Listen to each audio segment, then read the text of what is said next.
Сәлем жас дос. Қалың қалай? Сен болашақтағы мамандығыңды таңдадың ба? Ал егер таңдамаған болсаң, бұл видеороликті соңына дейін көруге кеңес береміз. Ендеше кеттік. Эколог мамандар.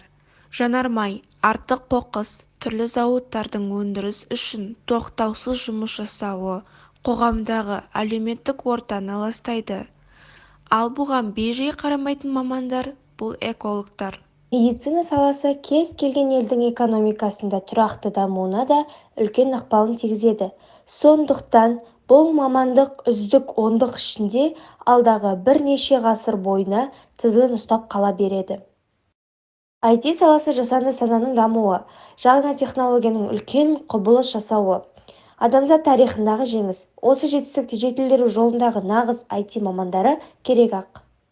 Журналист және имиджмейкер. Қазіргі қоғамға бейімделген универсал болуға бастайтын имиджмейкердің немесе PR мамандығы. Универсалды түрде тауарды сату және кіріс әкелу жағынан PR маманының басы әлде қайда басым. Логистика. Шетелдік тәжірибеге сүйенетін болсақ, қазіргі кәсіпте логистика стратегиялық маңызды орынға ие. Бұл салада табысқа жеткен мамандардың компания басшылығындағы жоғарғы қызмет орындарына келетіні кездейсоқ емес.